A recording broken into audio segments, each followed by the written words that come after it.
मोहम्मद रफ़ीक अब से तकरीबन 2 हफ्ते पहले पाकिस्तान से लंदन आए, जहां उनको एक सेंट्रल लंदन के क्वारंटीन होटल में रखा गया और उस होटल में उनको जो उनकी मेडिकल फैसिलिटीज़ उनको प्रोवाइड नहीं की गई। उनको डॉक्टर की तरफ से उनके पास लेटर भी मौजूद था कि उनको हर वक्त इंसुलिन चाहिए और एक सर्टेन टेम्परेचर पे उसको रखना ज़रूरी है उनके लिए। लेकिन जो सेंट्रल लंदन का जो क्वारंटीन होटल है उसने उनकी बात नहीं सुनी, जिसकी वजह से मोहम्मद रफ़ीक को इंसुलिन ना लेने की वजह से और जो दीगर उनकी मेडिकल नीड्स थी वो पूरी ना होने की वजह से उनको हार्ट अटैक हो गया और उस वक्त उनको एमरजेंसी में हॉस्पिटल ले जाया गया, जहां वो तकरीबन 3 दिन तक वहां पर एडमिट रहे। उसके बाद उनको होश आया। मोहम्मद रफ़ीक से हम जानते हैं कि आखिर ये पूरा माजरा था क्या, कि होटल ने उनको जो जो एसेंशियल मेडिकल नीड्स थी उनकी वो पूरी नहीं की और अब वो इसके लिए बाकायदा तौर पर उनको उनके जो वकील हैं उनको जज के पास जाना पड़ा, कोर्ट में जाना पड़ा, इसलिए कि हॉस्पिटल ने उनको, जब उनकी तबीयत बेहतर हुई, उनको स्टंट डाला गया। उसके बाद दोबारा उसी होटल में उनको भेजा गया जहां पर उनको मेडिकल नीड्स उनको डिनाई की गई थी। रफ़ीक साहब, आप पाकिस्तान से जब आए तो आपने ओबियसली होटल वालों को बताया होगा कि आपकी क्या प्रॉब्लम्स चल रहे हैं, आपको इंसुलिन चाहिए। जी, मैं कोशिश की कि रिसेप्शन पे जाऊं। रिसेप्शन पे मैं गया तो मैंने कहा जी कि मुझे ये इंसुलिन चाहिए, खाना के लिए चाहिए, मुझे क्या मामलात होंगे, कैसे होंगे। तो उन्होंने कहा जी आप कमरे में जाएं, कमरे में जाएं, उसके बाद देखेंगे। वो मुझे कमरे में ले गए, कमरे में ले गए। वहाँ से मैंने फ़ोन किया उनको कि जी भाई मुझे अभी ये इंसुलिन के लिए फ्रिज नहीं है, तो ये मैं इंसुलिन कहाँ पे रखूँ। कहते हैं जी हमारे पास नहीं है, हम क्या कर सकते हैं। मैंने बोला मेरा जो इंसुलिन ख़राब हो जाएगी। तो उन्होंने कहा जी हमारे पास है ही नहीं है फ्रिज। तो मैंने कहा नीचे रख दो। वो कहते हैं नीचे हम नहीं रख सकते हैं। फिर वो बंदा आया मेरे पास, मैंने उन्हें फ़ोन किया कि मुझे वोक पे ले जाओ, उन्होंने रिफ्यूज़ कर दिया वंस। फिर मैंने फ़ोन किया कि मुझे बंदा भेजो, मुझे बाहर अब फ्रेश एयर लेनी है। वो बंदा आया एक, तो उसके साथ चला गया, मैं पाकिस्तानी बंदा था कोई, तो मैं नीचे चला गया, नीचे जाके मैं क्लैप्स हो गया बस। अच्छा, उसके बाद हॉस्पिटल क्लैप्स होने के बाद आपको हॉस्पिटल ले जाया गया जी। और वहाँ हॉस्पिटल से आपको जब रिलीज़ किया गया तो क्या आपने हॉस्पिटल को बताया नहीं था कि आपको उस होटल में क्या उन्होंने आपको दोबारा वापस वहीं भेज दिया? जी, मैंने उनको बताया था कि मुझे ये प्रॉब्लम हुई है वहाँ पे, जो होटल है उसमें प्रॉब्लम है, तो प्लीज़ मुझे वहाँ पे ना भेजें, या तो मुझे यहाँ पे रहने दें या मुझे कोई और करें। तो हॉस्पिटल वालों बोला कि नहीं जी हम नहीं कर सकते हैं, कि you have to go back to rest hotel. तो वहाँ पे फिर भेज दिया उन्होंने। तो फिर मैंने जहाँ वहाँ पे जाके कहा उन्हें कि शिकायत की है कि भाई मेरे पास ये प्रॉब्लम हुई है मुझे पहले भी, तो अभी मुझे फिर प्रॉब्लम हो जाएगी, आप मुझे कुछ करें। तो उन्होंने कहा जी आप कमरे में जाएं, हम करते हैं कुछ।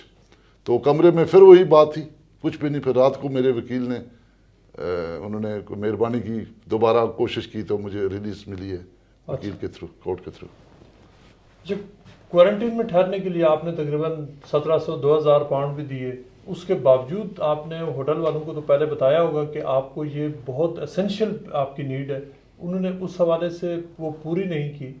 और लेकिन आपने जब जब जो, जो जिस इंतज़ामिया के थ्रू आपने ये बुक कराया था, क्या आपने उनको पहले बताया था कि आपको इंसुलिन बहुत एसेंशियली चाहिए?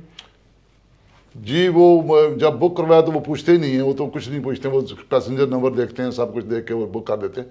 जब मैं यहाँ पे पहुँचा तो मैंने जो इमिग्रेशन वाले थे, मैंने उन्हें कहा कि प्लीज़ मुझे ये प्रॉब्लम है, तो मुझे कोई ऐसा कोई चाहिए कि मुझे, तो उन्होंने कहा कि आप बाहर निकलें, बाहर बंदा खड़ा होगा, वो आपको कुछ करेगा।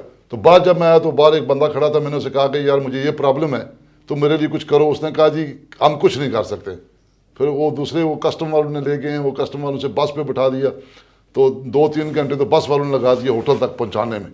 तो रास्ते में मैंने जो बस का ड्राइवर था उसको भी और दूसरे को भी मैंने कहा जरा मुझे शुगर है, मैं प्रॉब्लम में हूँ, मुझे पानी पिला दो।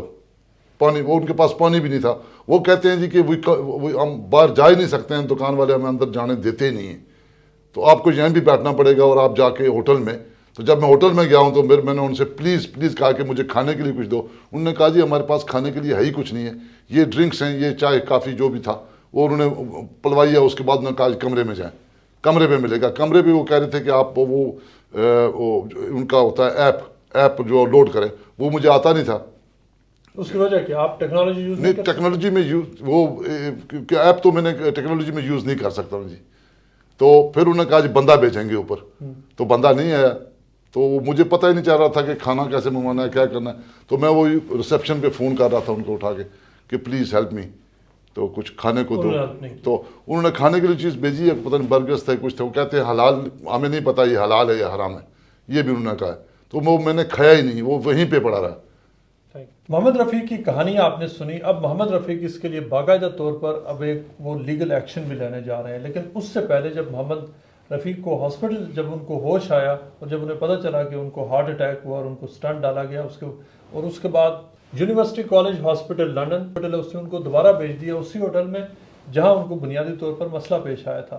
اس کے بعد وہاں سے انہوں نے رابطہ کیا بیرسٹر ذہاب جمالی سے, جنہوں نے ان کا کیس لے کر وہ لنڈن ہائی کورٹ میں گئے اور باقاعدہ طور پر ایک جج نے پورا کیس دیکھا اور اس کے بعد جج نے آرڈر کیا کہ ان کو ڈسچارج کیا جائے, ان کو کوارنٹین سے ریلیز کیا جائے. لیکن اس کے باوجود ان کو مشکلات پیش آئیں. ہم ان سے جانتے ہیں کہ ایگزیکٹلی کورٹ روم میں ہوا کیا. جب آپ محمد رفیق صاحب کا کیس لے کر جج کے پاس گئے تو آپ نے ان کو بتایا کیا, اور جج کا اس حوالے سے انہوں نے آرڈر دینے سے پہلے جج نے کیا کہا؟ پہلی چیز تو یہ کہ سر اب جوڈیشل ریویو کرونا کے اندر انیشل ڈیسیجن پیپرز پہ آتا ہے, تو جج صاحب نے ڈیسیجن پیپرز پہ دیا تھا اور اس میں یہی کہا گیا تھا کہ جی ان کو ہارٹ کنڈیشن ہے اور ان کو سٹنٹ ڈالے گئے ہیں تو ان کو ریلیز کیا جائے, for the remaining period quarantine گھر پہ الاؤ کیا جائے.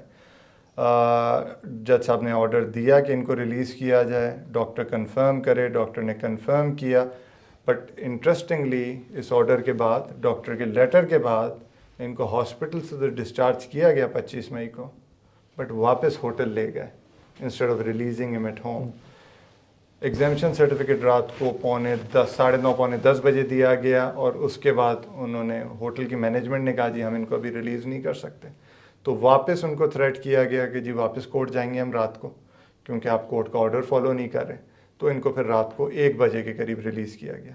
گوئنگ فارورڈ اب آپ کیا پلان کرتے ہیں؟ ان کے کلیئرلی جو ان کے بیسک ہیومن رائٹس ہیں ان کی وائلیشن ہوئی ہے, تو آپ ان کا جو کیس ہے جو میڈیکل نیگلیجنس ہے, کیا اس کیس کو اب آپ فردر پرسیو کرنا چاہیں گے؟ بالکل جی, اس کو ہم پرسیو کر رہے ہیں. پہلی چیز تو ان کے رائٹس بریچ کیے گئے ہیں, دوسرا جو گورنمنٹ ان کو ڈیوٹی آف کیئر وہ کرتا تھا. اب یہ آپ کو سمجھنے کی ضرورت ہے, یہ اپنی مرضی سے اس ہوٹل میں نہیں گئے, ان کو گورنمنٹ نے فورسفلی موو کیا ہے, اس کے ان سے پیسے بھی لیے جا رہے ہیں. اور پھر اتنی پور سروس کے ایک بیسک نیڈ ہے کھانا یا میڈیکل فیسلٹیز جس کے جی پی کا لیٹر پرووائڈڈ ہے, گورنمنٹ کو دکھایا گیا ہے, پھر بھی آپ انسولین کا ایکسیس نہ دیں, انسولین کو خراب کر دیں اسٹور نہ کر کے, and it causes a heart attack. تو بالکل وہ breach of duty of care ہے جس پہ ہم اسپیشلسٹ میڈیکل اوپینین لے کے اس پہ ڈیمیجز پرسو کریں گے. یہ ذہاب صاحب یہ بالکل ایک نیا ایریا ہے جو کوارنٹین کے بعد مختلف لوگوں کو اس طرح کے سرکمسٹانسز سے گزرنا پڑ رہا ہے, اور بہت سارے نئے کیسز سامنے آ رہے ہیں کہ جو اس سے پہلے ایسا کچھ ہوا نہیں, بڑے ان یوزول ٹائمز ہیں, ان یوزول کیسز ہیں. تو اس میں آپ کیسے دیکھتے ہیں لیگلی کہ یہ سارا کچھ کس طرف جا رہا ہے؟ بالکل نیا لا ہے اور اس کی بیسس پہ کافی لوگ سفر کر رہے ہیں.